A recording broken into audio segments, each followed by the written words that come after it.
Hello people, welcome to another live Palace Focus. I'm Diyar and I'm joined by Stan here. T will also be joining us soon to talk about all the latest with Palace, and of course we're going to be talking about the Brighton game and also looking ahead to the Leicester game as well. As always, if you're watching this on demand or replay, whatever you want to say it, let us know in the comment section down below what you thought about the game and what you think about our opinions, whether you agree or disagree with them. We'll try to reply back to you. And if you're here live with us, if you do enjoy it, make sure to hit the like button and subscribe so you don't miss out on future content. I've got a smile on my face, but in all honesty, Stan, after yesterday's game and the way that it ended with the result 1-1, I can't even watch post-match interviews because it just annoys me. The game was at our hands.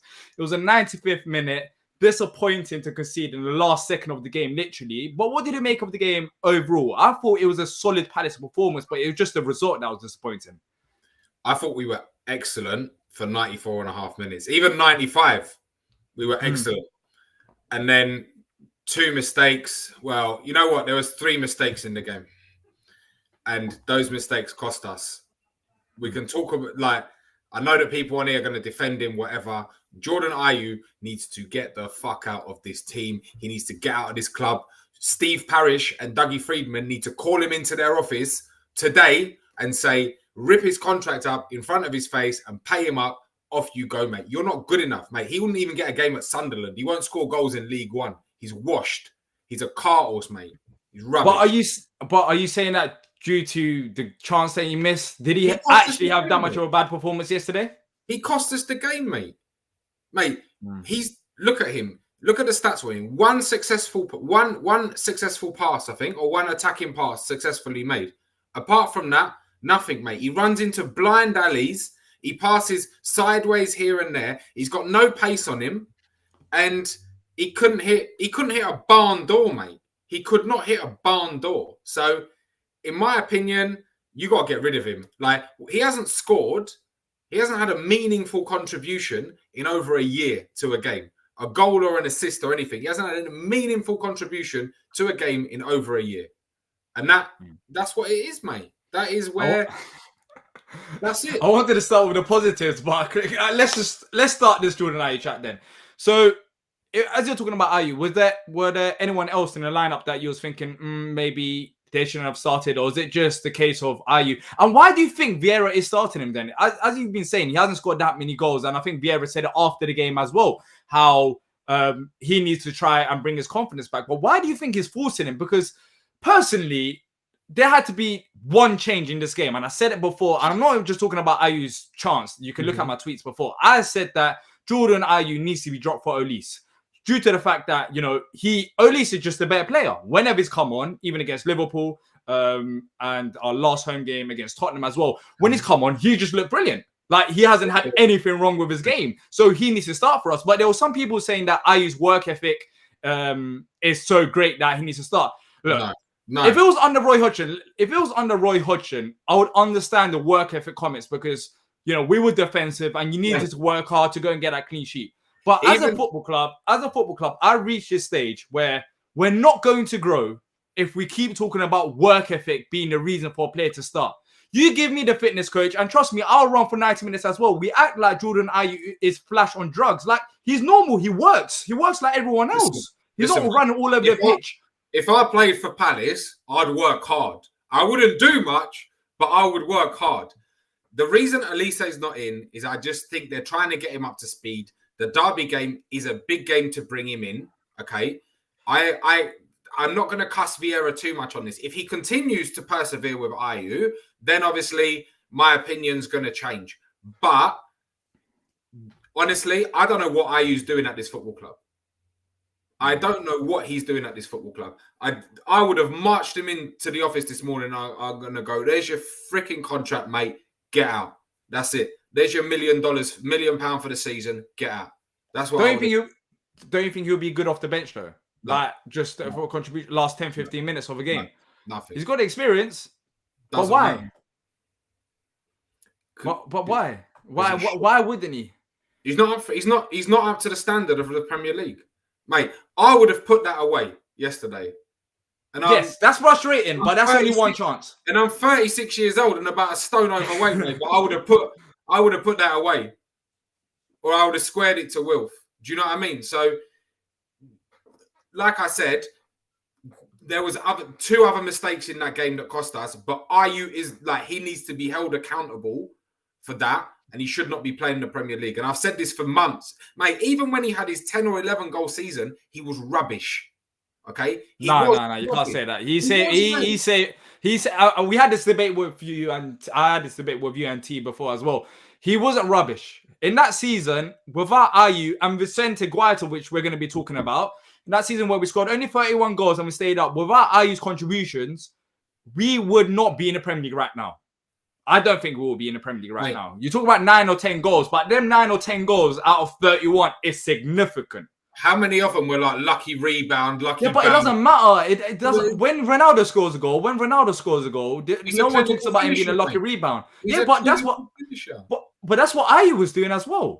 He was a clinical finisher in that season. He was at the right. Also in that season when he scored that goal against West Ham, running past 3 or 4 of their players, that was not clinical finisher. He turned into Messi. That season, you cannot get onto Ayew. One goal, mate. But he contributed. What about him? We're not here right now talking about the Brighton game, probably, because we're probably not in the Premier League. 2 goals, one against Watford and one against West Ham. The other 2 was always like dink off the keeper, dink off this, dink off that. Mate, he's rubbish. We've backed him till the end. Get rid of him. He's rubbish, mate. But I feel like you're being too harsh on him. I don't think he's good enough to start. And I said this just a minute or 2 ago as well. I think Olise should have started. And we saw why. And it was kind of... Let's talk about Olise in particular as well here. Because when Ayew did go off, Jeffrey Schlupp came on. What is going on with the Olise situation? Do you think Vieira just not trying to put him in too quickly, trying to give him some time? I think he's trying to work him in. I think he's going to start the next game, personally. I personally do. It's going to be him or Schlupp, but Olise is going to get more game time. We've just got to believe that. You know what, though? When Schlupp come on, he did nothing. He did absolutely nothing when he came on. But, mate, I can't get over that miss. At 1-0, that miss kills the game. It's done. Do you know what I mean? I can't, I come home fuming last night, and I'm still fuming this afternoon at that miss. I'm mad as well. As I said, I can't watch any post-match interviews or even highlights because it's like, how on earth didn't we go and win that game? But now we talked about Ayew and Olise, I want to go and move on to the positives. Joachim Andersen yesterday was perfect. Brilliant. And fantastic. We can talk about Mark Guay for the goal that we conceded. But both of them, I feel, throughout the game were very solid. And what is it that makes them so good? Is it the passing? It feels like the all-round game is just on point. Mate, I just think that they're better players. Did you see at the start of the first half, Anderson, he was, I think, on the right-hand touchline, and he was under a bit of pressure from Welbeck, and he just calmly Cruyff turned it, pinged it across the other side. And Scott Dan does that, he ends up in hospital. Do you know what I mean? Right? I'm just saying that they are, both of them are an upgrade, a massive, massive upgrade. And we've been talking about this for weeks now. Anderson especially is he's 25 years old, experienced player, Premier League, Serie A, international footballer, and he's a baller, mate. He can play ball. Have you been surprised? By his performances so far? No, because I saw him last season for Fulham, and he was on loan and he was captain. That's how good he was, mate. Yeah, he was captain after 2 games whilst being on loan. Not surprised. Which is actually mental. Not surprised at all, to be honest. Not at all. Well, we'll be reading out some of the comments. Jay says Raksaki needs to start ahead of Ayew, has bags of potential and offers something different. Well, just quickly going back to that chat, Raksaki, how does he fit in? I said this before in live Palace Focus, and I've said it in my match reactions as well. Raksaki is a player that we shouldn't sleep on as a fan base and as a football club. I genuinely believe that he has talent, and I genuinely believe that he can offer something right now. But if you're Patrick Vieira, there's no way he drops Ayew that much that he's not going to be in a matchday squad, right? For Raksaki. Mate, you know what? I don't know if Raksaki should be starting, but I think he should be in the squad ahead of Ayew. Ayew is actually blocking the development of 2 very, very good young players. So that's another reason to just bring him into Dougie's office or Parish's office, rip up his contract, pay him up. Off you go. All right, let's not talk about Ayew anymore. You're just on his case after what happened yesterday. Mate, but he's been talking about ripping his contract. Like, mate, I know he should have started, but maybe he has a role off the bench. I don't think he'll be that bad for us. You know, he can do something. He's still got something in him to, a good 15, 20 minutes off the bench to offer something maybe when we're behind or maybe if we're winning games. As everyone talks about his work ethic, maybe he can show that work ethic in the last 15, 20 minutes. I don't think it's that bad that we have to release Jordan Ayew after one miss yesterday. And like I said, the player ratings, you got to give him a 1. He's a 1, mate. He's 1 out of 10, 1. And he's been 1 out of 10 for the past 18 months because he's that bad. Well, look, let's move on. We talked about Joachim Andersen. We'll be continue talking about some players as well. Reading out your comments whilst doing so. I thought yesterday, going to one of the decisions, the penalty one, Conor Gallagher, I thought it was a clear decision. Final penalty. Wolf on the score sheet once again. A DC celebration. Celebration. You know what? I was like 30 seconds away from posting it, like chirping like a load of Brighton fans as well. Like with the, but obviously they had the last laugh. Mate, Wilf was great yesterday. Excellent. Run and ragged, caused them problems. Like I said, the one thing I will say, they had a penalty shout up their end, and Glenn Murray was a pundit in Canada for DAZN. And I'll tell you, anyone who thinks he's a Palace legend, my lord, you should have seen the bias for Brighton that he had. He was saying they've been cheated, they've been this, they've been that. Seriously? Yeah, mate. He's Judas Brighton scum, and he always will be in my mind anyway. But you know what I mean? He was like absolutely. He said nothing good about Palace yesterday. Jeez, I didn't. Well, of course, I was at the game, so I haven't watched him, and I'm not also in America. But yeah, he's always. I guess he ended it with Brighton. He went back there, but I don't know. At Palace, he done his thing as well. So it's a bit weird for him to choose a side. But if he wants to go support Brighton, go ahead. I'm not going to lose any sleep over it. It's done anyways. Apparently, CJ heard that as well from Murray. And I think PP said that as well. Now, let's talk about the main incident, another incident that cost us a goal. Oh, my days. I was going to record a live match reaction, and I just couldn't do it because I was just so furious. It was so annoying to see us concede in that manner because it's happened before and happened back in the 2019 season, I think, where we're talking about, how I scored 10 goals or 9 goals that season. It happened in that season as well, where it was the last minutes of the game, and I can't remember what game it was, and we just didn't keep the ball, and it was a silly mistake. Last season. No, it was the season before that. I'm pretty sure it wasn't last season. I was at the ground. It might have been against Villa at home or something like that, and we conceded a last-minute goal. And then after that, we learned from it. We made sure that we were the best team in the league in time wasted after that, in around the 90th minute. Yesterday, once again, look, I want to talk about Vicente Guaita because it's been on my mind, and people from Back of the Nest also know this as well. I don't think he's been the same goalkeeper this season. No, not at all, mate. Take away even the last mistake. I don't think he's... I personally haven't been confident with him in goal. And I'm not too sure what it is. But do you know maybe, is it Patrick Vieira? Is it just he's out of form? What has it been this season where he hasn't been 100% convincing? Because there's no way that I could sit here and say that it is the same Vicente Guaita that we've seen from previous seasons. Was he not player of the year last year as well? Yeah, like it's confused. He's not playing on them levels. I don't. Mate, maybe. Yeah. This is what I say to you as a former goalie as well. You was a goalie. Yeah, mate. How many goals did you concede this season? Too many, bro. Too many. yeah. Too many. But anyway, so I will tell you this: like goalkeeping has changed so much.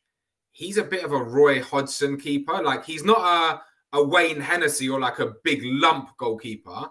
But no one wants to be Wayne Hennessy. I'll tell you that. Yeah. That's not a good comparison. No one wants to be a Wayne Hennessy. You know what? He's not a play with your feet distribution type of goalkeeper. He's not. He's a lump it upfield, make a bit of shot stopping here, a bit of shot stopping there type of keeper. He's been great the past couple of years. But yesterday, mate, that's a goal kick. This is the last kick of the game. If kick it out for a fucking throw-in, bruv. Kick it out for a throw-in. Whatever. He's mad. He's obviously he scuffed the kick. Guay's gone to sleep on the halfway line, and they've gone up the other end and they've come back and scored. I mean, it's just So, yeah, that's what I don't understand as well. You know what? Even if it's one of those things where it's the 95th minute. Just take a yellow card. Don't kick it. Just take a yellow card. Then afterwards kick it. The referee. This is what Mope said. He said that the referee said that there's 1 minute left. If Vicente took another 15 to 30 seconds, he's going to get that yellow card. The referee's going to write it. That minute is gone. Do you get it? Like, it's not going to be a case of he gets a yellow card every game. He's not going to get a 5-match ban because how goalkeepers rarely get cards in the first place. It's one of the things that with experience, of course, he miskicked it and Guay could have done better than that. And I know that. I would have done as well if I was Coyote. I would have gone for Malpai. I know that he was quick ahead of him, but I would have just literally just lunged at him and I would have took the red card. Just take the red card. No. I can't say that. No, Guay could have done better, but you can't say go and take the red card. It's the 95th minute. Like, you're not gonna if you take the red card in that he shouldn't have to take the red card. But that should be stopped as it is. Like, go and take. Do you know what I mean? In that situation, though, I'm taking the red card.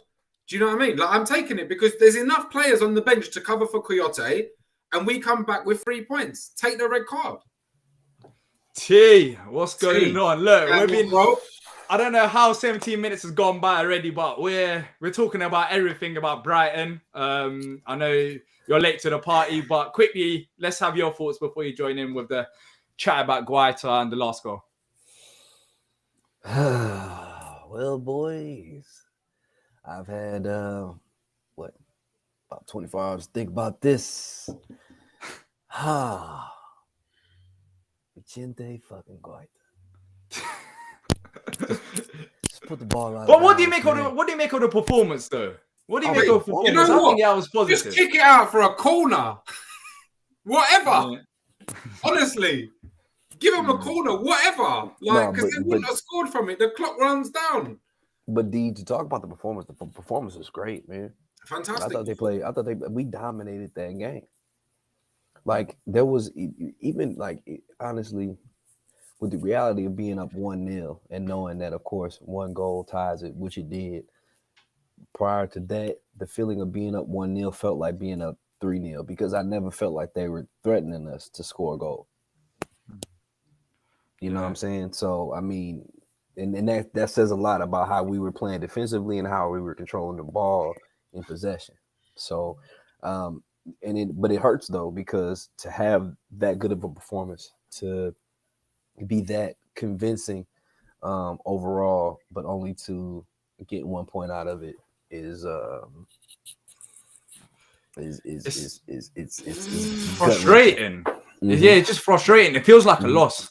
But now you're in. Now you've shared your thoughts about the game overall. Let's jump back into the Guaita situation. So, T, do you think Jack Butland deserves a chance now? Because with the previous goalkeepers, look, I'll be honest. With Wayne Hennessy, he wasn't promising by any means. I don't think Guaita had proper competition. But Jack Butland, he's not old. He's still fairly young. He's probably around his peak at one point. Yeah. Do you think he deserves a chance? Because if it's not now, and when is it going to be? I mean, here's the thing. Did we not already have conversation about this same topic prior to Vicente's performance yesterday? Yeah. We had already been having this conversation. So, I mean, I think it's definitely something that Patrick Vieira and his coaching staff are having a conversation about this week. Let's say that. Do you think he'll pull the trigger? Top of the conversation. Do you think he will do something like that though?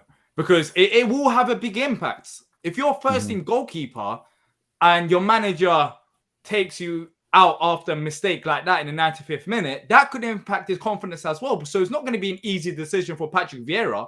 If you're Vieira, would you go and actually say to him, you know what, I have to drop you? Is Jack Butler's chance? Or do you just say you have another go? Because it can go sideways from there onwards. It depends on how Vicente reacts to that. If he reacts negatively, then it can have a long impact on him. I mean, I think the thing you have to think about, man, these are professional athletes, and their job is to produce. And if you're not playing well over a span of games, you got to be willing to deal with the consequences that come from that. You know, I mean, it would be the same topic of conversation for a outfield player. If they weren't producing in their position, not playing well, Patrick would probably sub them out, and it happens.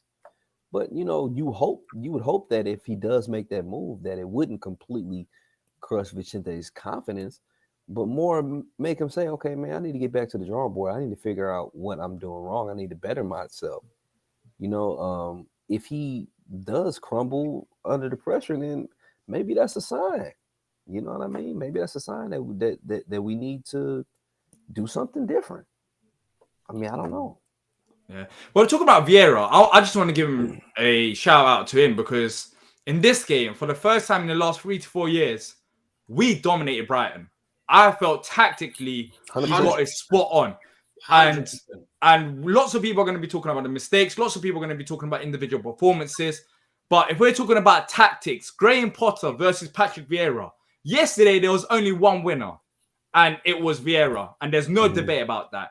We pressured Brighton. They couldn't get out their own half at times. When they did have opportunities, there weren't any clear-cut chances. Apart from maybe the Welbeck situation, I think it was in the first half. Apart from that, they didn't have anything that I was really worried about. We were in total control for the whole 90 minutes. Once again, we face an opposition that's above us. That's, I think, in the top 6 or top 8. Brighton could have, if Brighton won this game, they could have went first against a team that started good, exactly. And we managed to do well against them. So shout out to Patrick Vieira. What did you guys think of the tactics yesterday and how we set out? That's another topic of conversation. Like their fans are now like they think they're top draw, excellent side. Like you could have gone top of the league and you went to Selhurst Park and you played like that. You got a lot. No, but we deserve respect as well. Yeah. We made them play like that, Stan. We made them play like that. And in a way, teams and I think neutral fans are starting to respect us a bit more. You look at our fixture list. None of our games have been easy. The teams that we've lost against, Chelsea, play one team that has been lower than 10th in the table this whole season. Yeah, the team that we lost against, Chelsea, the champions of Europe, Liverpool, the Premier League. Yeah, these are the best teams in Europe, and exactly we should have had more points. So shout out to Vieira, and if he approaches it like that, and when we go to the Amex, I am not worried. I am not worried at all because we absolutely battered them, and it shows by the celebrations as well. I felt like a win to them because they were completely out of it. They were out of it, bar the last 20 minutes or last 10 minutes where it happens anyways. Teams push onwards. But there's one thing that I want to talk about, and I think it's a good topic. It's the substitutions. I felt by bringing on Benteke and Kouyaté, it showed that we were happy with a 1-0 lead. He slowed the game down. He slowed it down too much. Exactly. If we brought on Kouyaté by itself or Benteke by himself, I would have said, all right, he just changed the personnel, fresh legs. But both of them coming on at the same time was not coincidence. How I saw it was Edward, he started yesterday. I felt, of course, he didn't have that many opportunities in front of goal. He pressed them well. The reason why we were playing on the floor was because of Edward, because he can play on the floor. So by bringing on Benteke, it automatically changed from playing on the floor, for me anyways, this is how it felt like, from playing on the floor to we want to maybe be more defensive and let's say there's clearances, Benteke can go and win onto them. Yesterday, Luka, I've been massively critical of the guy under Roy Hodgson. He started, I thought he was solid as well midfield, pinging out passes, control. By taking off Luka for Kouyaté, that was a defense. Kouyaté might be a better CDM as a defensive midfielder, but in Vieira's system, I don't believe he suits it. But maybe Vieira wanted to make things tighter, so he brought on Kouyaté. So I felt like them substitutions were defensive. But what do you guys think of it? I'll read out some of your comments as well. But I'll start with you, T. What did you make of the substitutions? I think the only reason that I can see being a legitimate reason for him making those substitutions is because he knew that Brighton was going to try and play long ball, and that they were probably going to work to get corner opportunities to be able to cross the ball into the likes of Duffy and Dunk. So what do? You bring in Kouyaté and Benteke, who are better in the air to help defend against those things. That's the only thing I can think of as the reason why you would bring those two in that situation, is because they probably give us a better chance in the air defending the ball. I think Edouard was superb.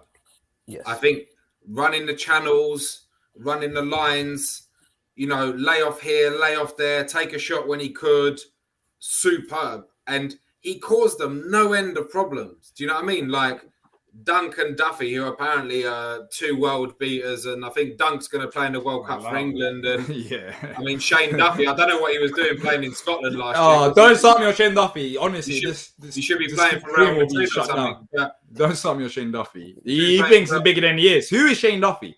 Who are you? Like, who are you? After they scored the goal, he'll just run around giving it all to the Palace fans. Like, who's that whole club? Who's that whole club? They're all principal Chelsea. They're all Chelsea fans. He was at Celtic. Brighton's their second team, mate. Yeah. Chelsea. Yeah, but anyways, let's not get carried away. Go continue with your point, Stan. So, and I think that when he bought on Benteke didn't do much because we were still trying to play the Edouard system. Do you know what I mean? Of along the floor, here, there, everywhere. Kouyaté, again, like he's got an engine on him, and I think he slowed it down a little bit. And they did. I mean, I know Guaita, like we touched on that about he hasn't been great, but he made a couple of good saves. Like the two big lads did get in and have a couple of headers that he's tipped over the bar and stuff. I don't know, man. It's I was still impressed by both Luka and Edouard, and I don't think it cost us the game. It didn't cost us a game, but it was more of a defensive approach. When I told you who cost us the game, bro. Yeah. I already spoke about that. Neil says, although we had good possession, I don't think we created too many clear-cut chances. Would you agree with him there, T? There weren't a ton. Of clear-cut chances. But my thing is this. I'm always for quality over quantity any day of the week. We could have created 18 chances and had one shot on goal. You know what I mean? But in this game, we had the penalty situation, which, pretty much cut and dry. But we had a quality, super solid, like 90% goal opportunity that I would have taken that over a whole bunch of close call chances, like 90%. 100%.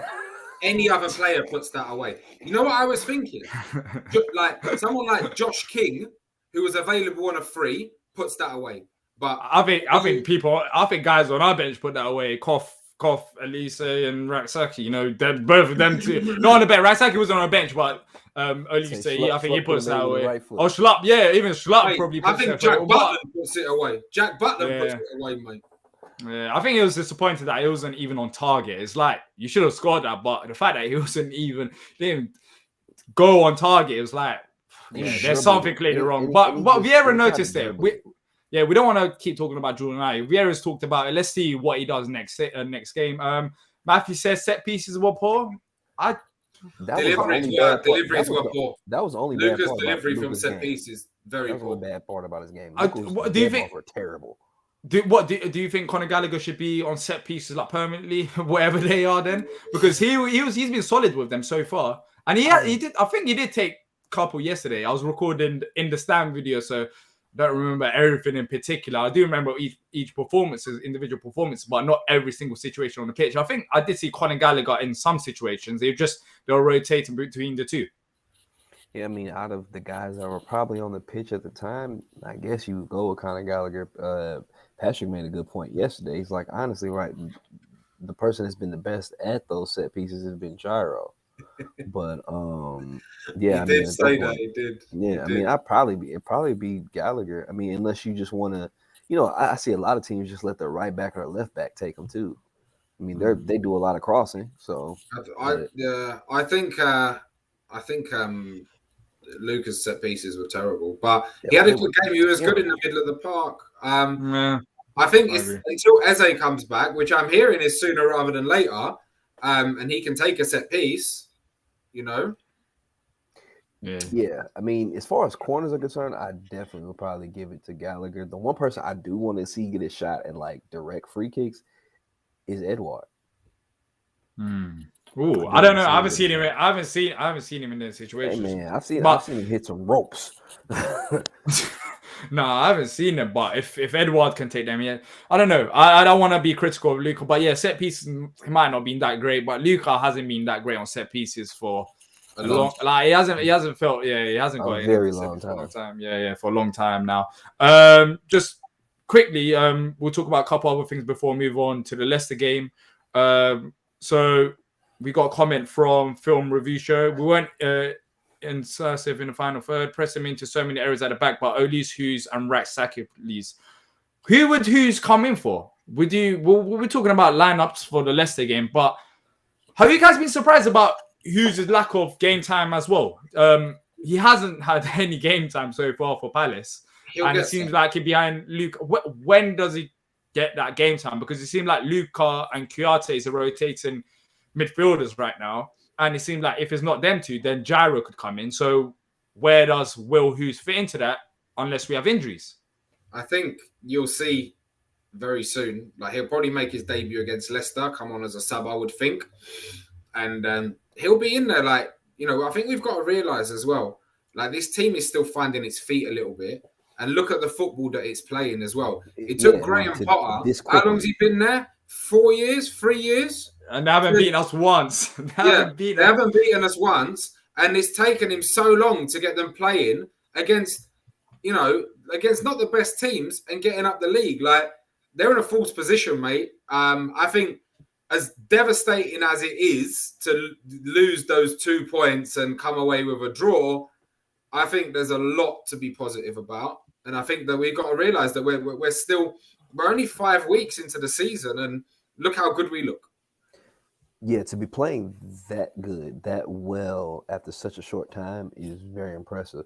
I think a lot of it is credited to the whole 2 trainings a day model that Diyar has really been working on. I mean, I know a lot of professional athletes might not like it. A lot of those footballers might not like it, but hey, if it's going to get the chemistry together, I'm all for it. But with the Hughes piece, man, I mean, what it seems like it could be is that what the fans see in him, PV doesn't see him for.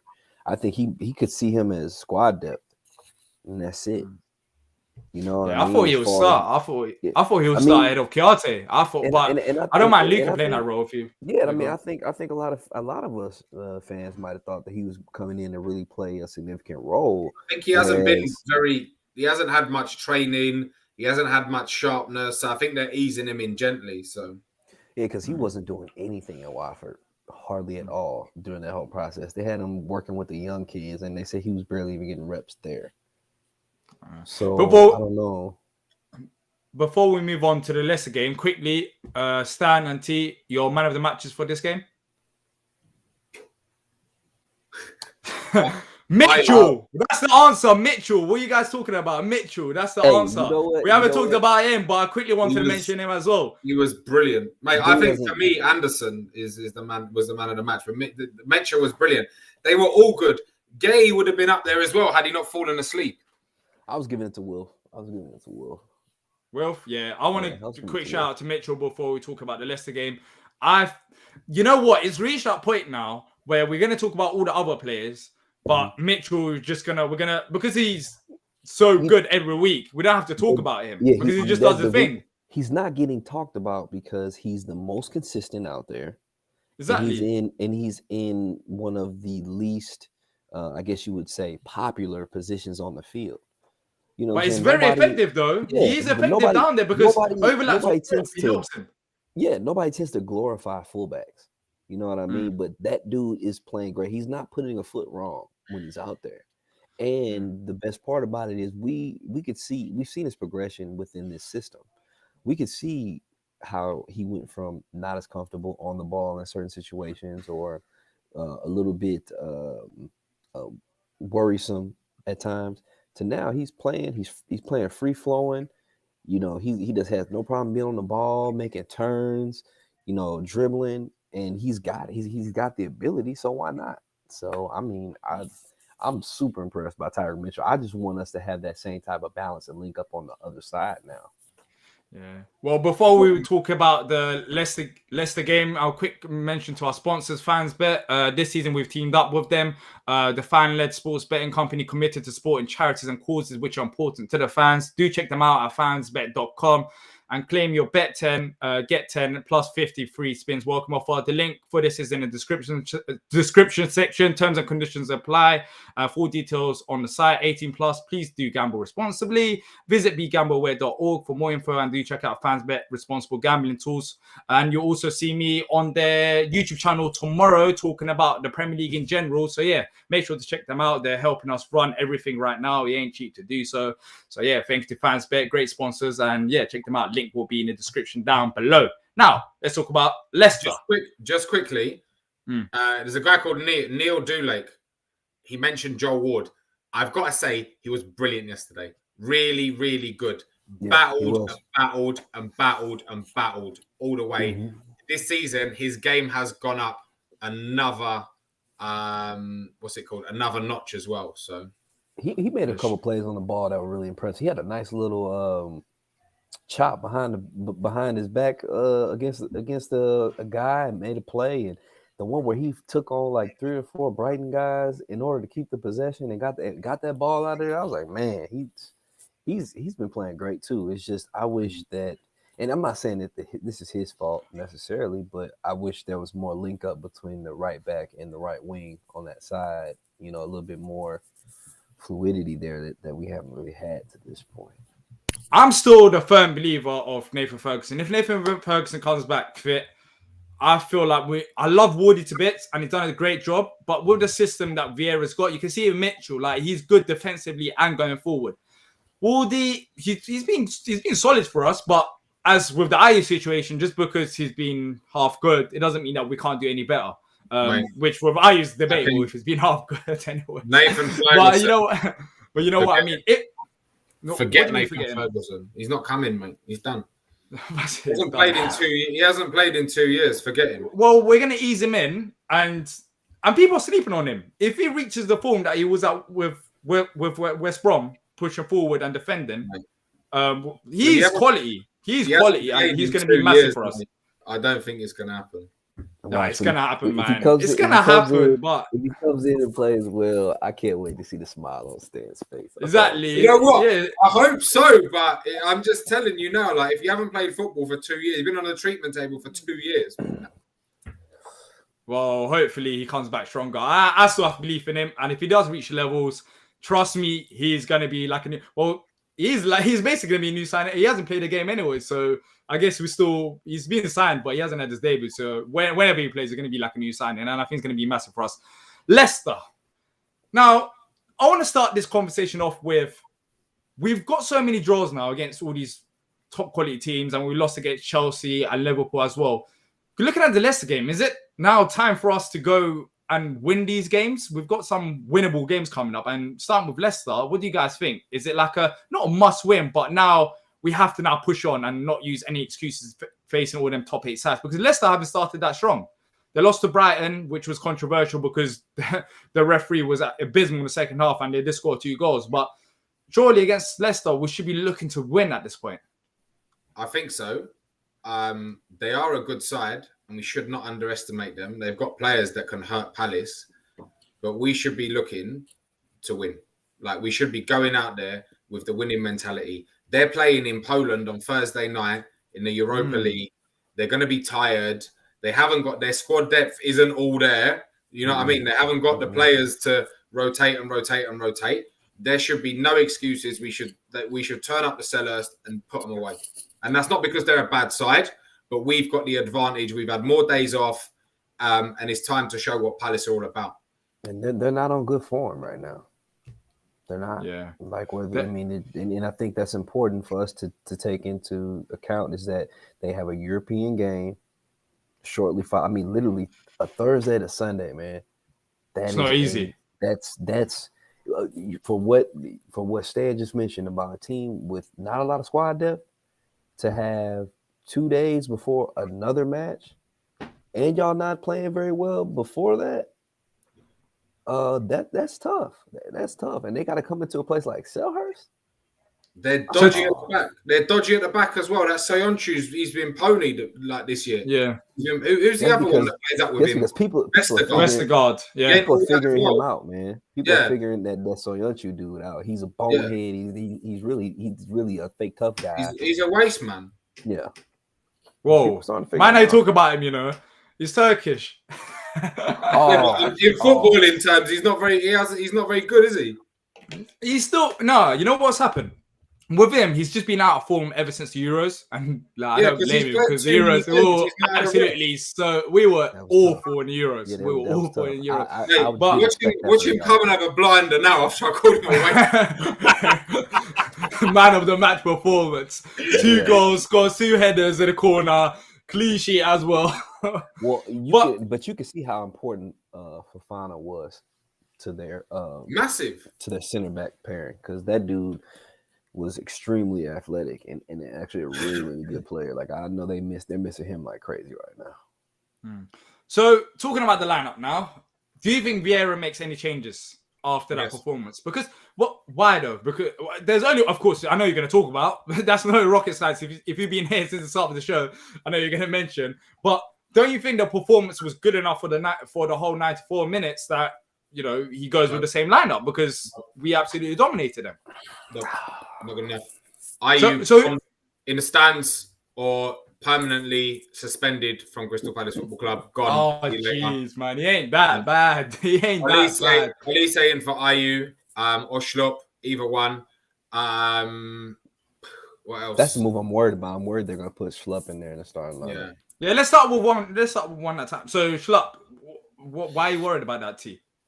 Because, like I said yesterday, if with bringing Schlupp in that situation for Ayew last game, that's an immediate signal that Schlupp is now affecting the minutes of Olise and his development, and I think he needs to be in there playing. Simple as that. I mean, I think he needs it, and we need it. You know what I mean? I think he's got to go. Like, he's done. Like, Schlupp doesn't give us very much. That's just my personal opinion, compared to what we can have in a player like Olise on the pitch. I mean, the limited time that he's been out there, he's noticeably affected the game. Yeah. So, I think, honestly, like, we need to move away from Jordan Ayew. Like I said, this, like, Schlupp will come in, will be solid enough. How many times have you said it? Like, I've lost count. I've literally lost count how many times you said it. He always puts. He gave you forewarning, D. He told you. Yeah, like, he's been telling me, like, for the last 40 minutes.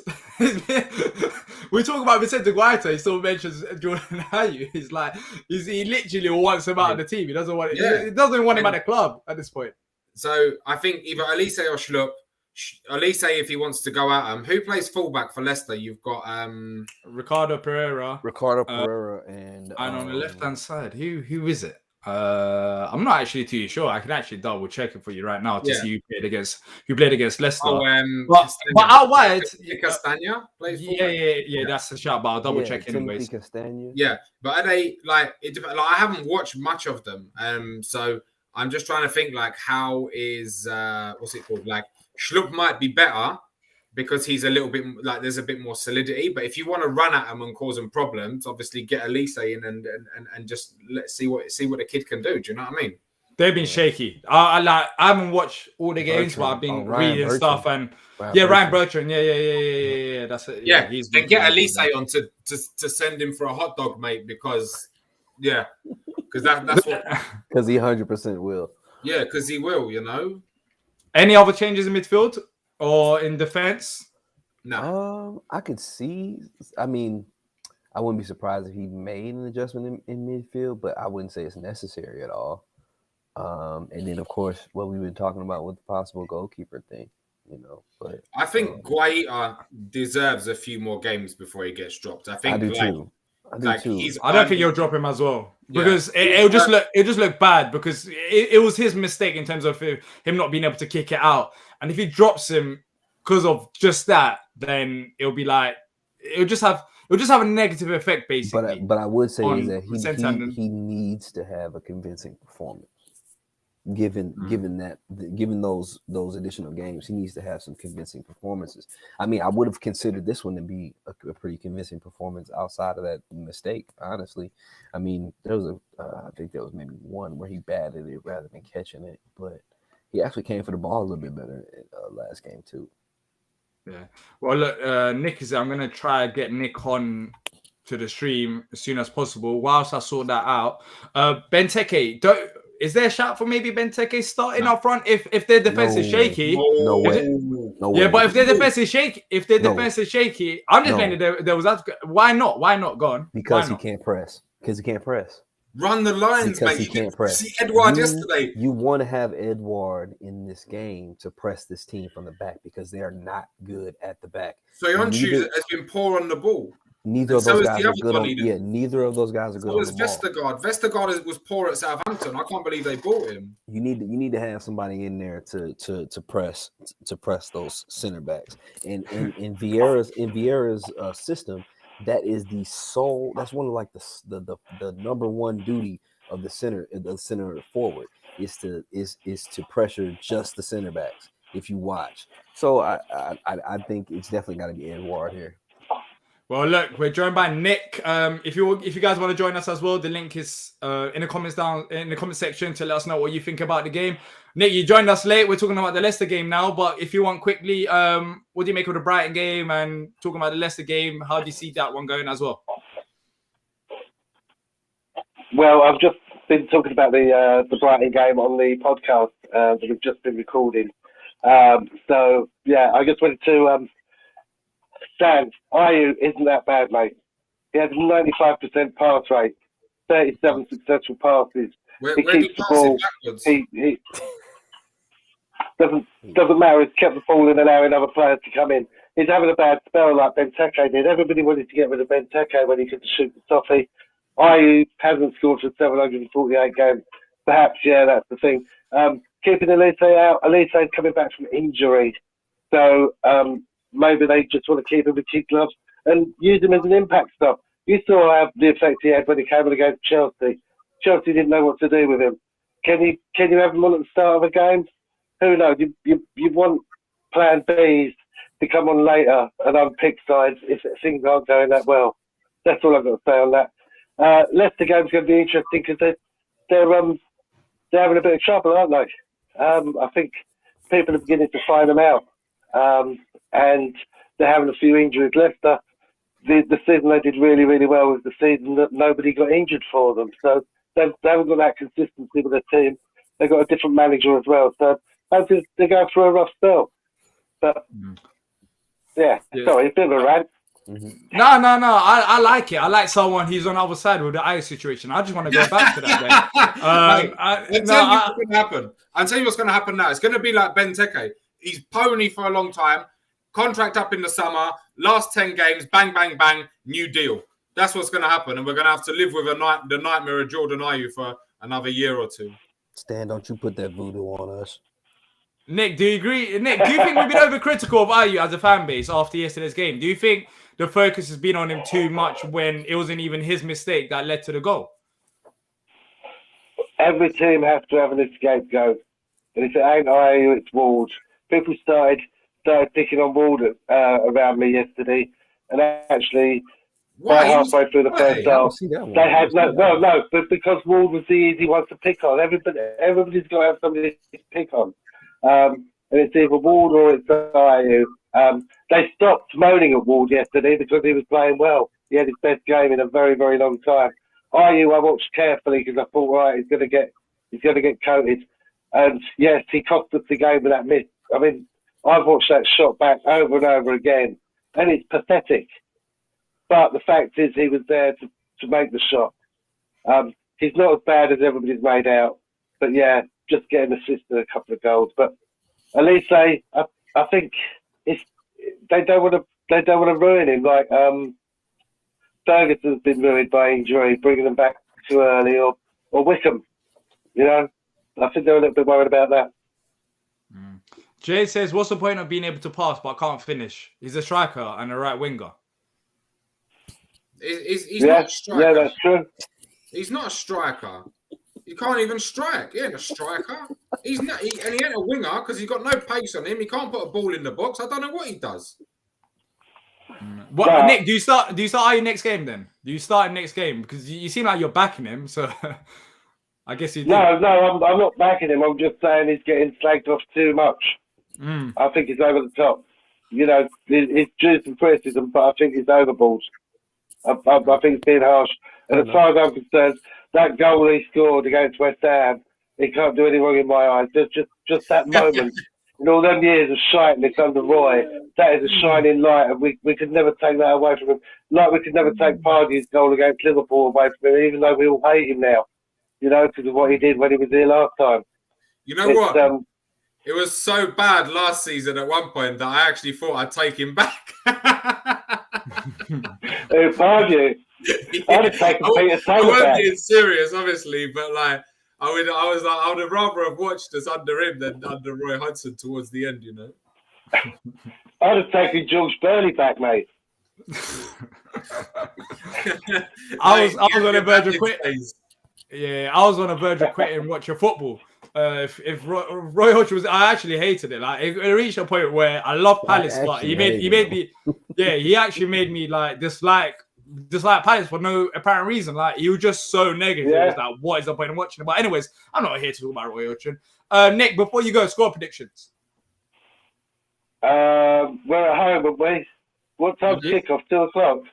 Wow, that's actually the score prediction. Yeah, no, it does affect it because the closer to lunchtime we play, the worse we are. I reckon if we're near lunchtime, we'll win 3-1. 3-1. And I think Ayew will score 2, and he'll lift up a T-shirt that will say "F you, Stan."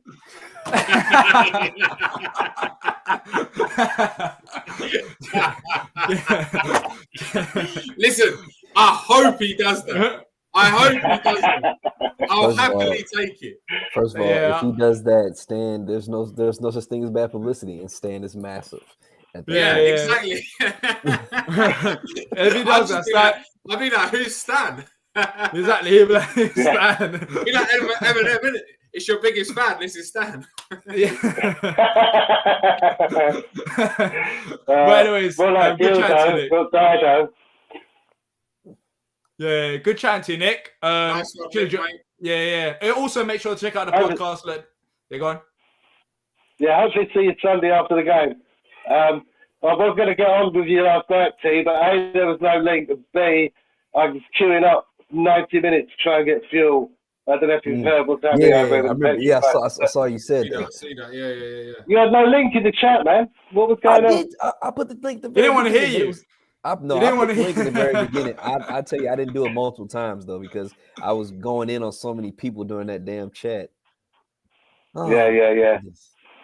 But like, it's a good show. If you haven't seen it, it's so good to watch after the game. It really is much better than radio. So I'll big up T and Patrick on that one. Thanks, man. Appreciate it, bro. Right. Yeah, good job on T and Patrick for that. They've been solid for us this season. They're not like Ayew. They've been Zaha and Conor Gallagher for us. Let's just say that. Yeah. But that was Nick there, sharing his thoughts on the game. Look, we've been talking about the Leicester game. If you've enjoyed this so far and if you're still here, make sure to leave a like as it helps us out massively. If every single one of you can do it, takes a second. It'll be great. And whilst you're doing that, also let us know your score prediction because that's what we're going to move on to before we end this off. So let's start with you, Stan. Score predictions: Palace Leicester Sunday 2 p.m. kickoff. They got a game on Thursday night as well. So that should play a part in terms of tiredness. How do you see this one going? I'm gonna go 2-1 Palace.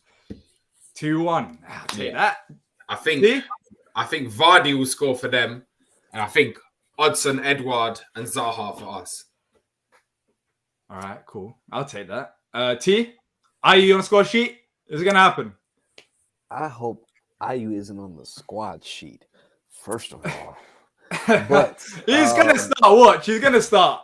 You start. I think you start at least saying you put Roxaki behind him. That's what I want to see. Jeez, you're being too over ambitious. You know what? He ain't even in the squad right now.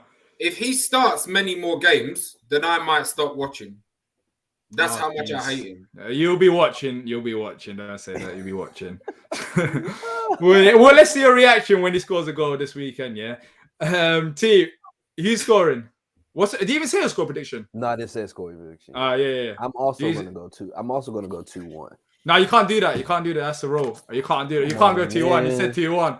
You can't do that. So you're either going for 1-0 or 3-1 if you want to go with them. Here we go. 2-0 Palace. Okay, clean sheet. Back to clean sheets. Yeah. Who's scoring? Vardy's going to have one ruled out on the offside, and we'll have another double by Edward. Another double by Edward. I'm taking that. For me, I'm going 5-0 Palace. Edward hat trick. Mitchell 2 goals as well. It's going to be crazy. Make it 7. Get Mateta and I on the score sheet as well. Wait a minute. Do you realize if we go 5-0 and get that prediction that D is going to have everybody? Wait a minute. Listen, I'm saying it right now. If we go 5-0, everybody that's in the chat, this is LT Nation, PP. Y'all got to buy this man a pint. Everybody got to buy it. You have to. 5-0? Yeah, mate. We beat them 5-0 before. Let's go for it. They're going to be tired. Wilfried's going to be crazy. He's going to be running around like his flash. And yeah, I think we're just going to get the win. Let's go. I'm going to be positive. I need to be positive because I've been so dreadful the last 24 hours after that result. Everybody in South London is going to be buying D pints. Yeah, exactly. Let's go. 5-0 win. That's what I'm going for. We got a Jay here saying 2-1. I'm not going to underestimate them. We got LT Nation saying 4-1 Palace, to Edward 2 and Gallagher. Shout out to Gallagher, by the way. I love him. Yeah, I just have to say. Don't fall in love with him though, because I have. No one's going to break this. They're going to want. I don't care. I'll do a GoFundMe page, like whatever it is. I'll swim across the Atlantic Ocean. We should start the GoFundMe right now. Man. Exactly. I'm doing whatever it takes. I'm doing whatever it takes. Definitely spend the money on Ayu's wages, mate. Wait a minute, Oliver said he'll start the fundraiser for D if it's 5-0. Yeah, Conor Gallagher. I'm ready to do whatever it takes to buy him right now. But yeah, I'm going for as I said, 5-0. And look, it's been a good show, nearly an hour's worth. We talked a lot about the Leicester game and also the Brighton game as well. Look, it was a disappointing result, but if you look at the performance, there's something there to build on from. We've got more winnable games coming up. We've faced some tough opponents. I think every opponent that we've faced so far have been in the top 8, which shows that they've had good starts. So hopefully from now on, we got Leicester, we got Arsenal coming up, even though they've been on form last 2-3 games. I think we can go get a result there. So we've got some good games coming up. Look, hopefully we start off with Leicester, 3 points, and win that game. And hopefully we'll be here next Tuesday talking about Wilfried Zaha's hat trick and Jordan Ayew's brace. Until next time, up the Palace. Up the Palace. Up it.